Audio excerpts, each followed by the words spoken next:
If I had been astonished,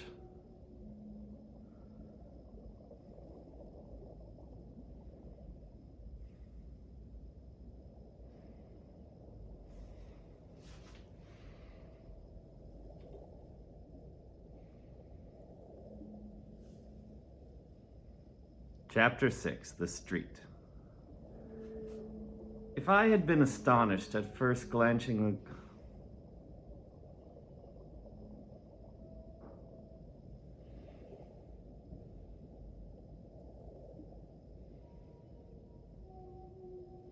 If I had been astonished at first catching a glimpse of so outlandish an individual as Queequeg circulating among the polite society of a civilized town, that astonishment soon departed upon taking my first daylight stroll through the streets of New Bedford. In thoroughfares nigh the docks, any considerable seaport will frequently offer to view the queerest looking nondescripts from foreign parts. Even in Broadway and Chestnut Streets, Mediterranean mariners will sometimes jostle the affrighted ladies.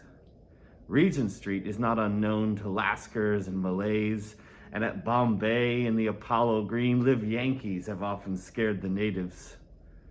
But New Bedford beats all Water Street and Wapping.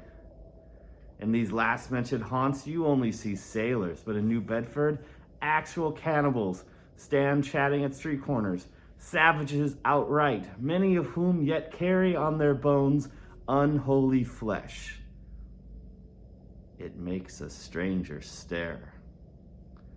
But besides the Fegans, Tonga Topbars, Aeromargians, Pananagians, and Brigadians, Vegans, Tantabagars, Aeromagarians, Panagagaians, and Brigadians,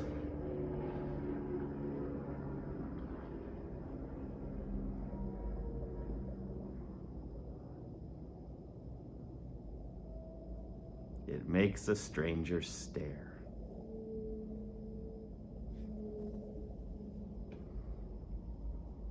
And besides, the wild specimens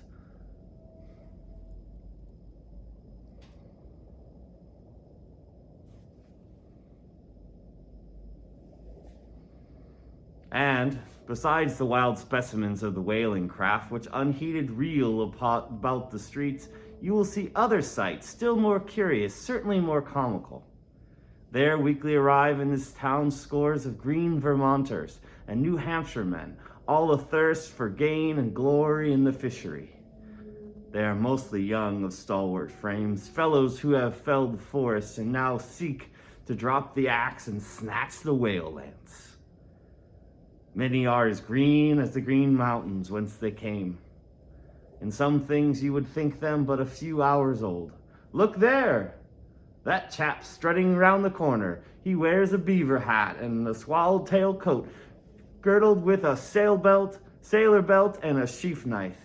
Here comes another, sou'wester and a bombazine cloak. No town-bred dandy will compare with the country-bred one. I mean a downright bumpkin dandy. A fellow that, in the dog days, will mow his 2 acres in buckskin gloves for fear of tanning his hands.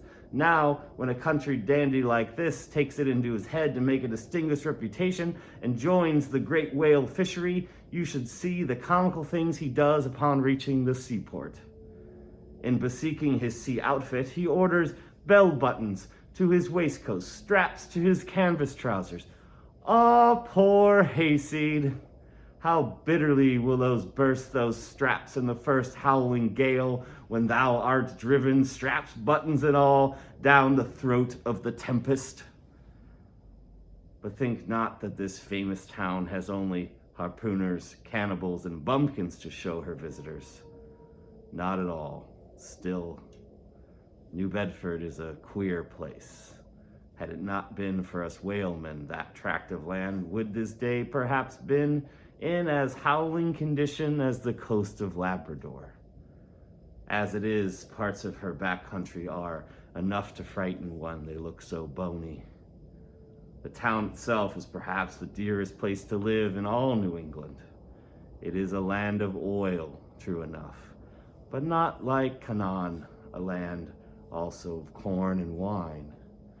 The streets do not run with milk, nor in the springtime do they pave them with fresh eggs. Yet in spite of this, nowhere in all America will you find more patrician-like houses, parks and gardens more opulent than in New Bedford. Whence they came? How planted upon this once scraggy scoria of a country. Go and gaze upon the iron emblematical harpoons round yonder lofty mansion, and your question will be answered. Yes, all these brave houses and flowery gardens came from the Atlantic, Pacific, and Indian Oceans. One and all, they were harpooned and dragged up hither from the bottom of the sea. Can Herr Alexander perform a feat like that? In New Bedford, fathers, they say, give whales for dowers to their daughters, and portion off their nieces with a few porpoises apiece.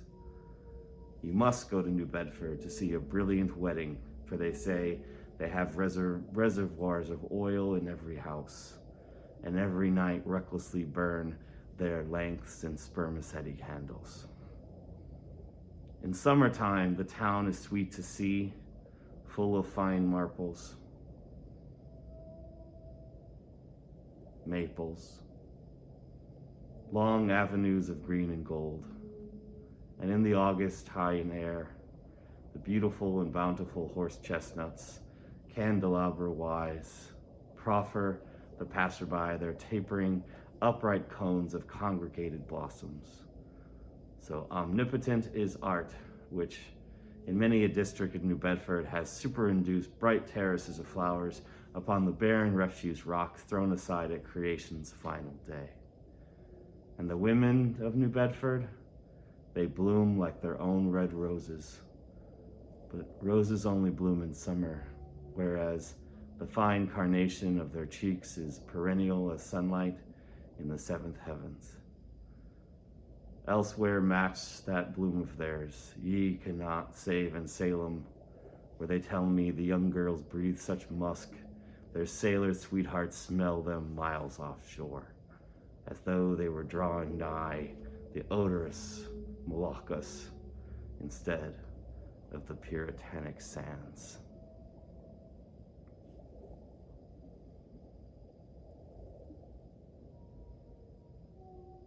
Chapter 6.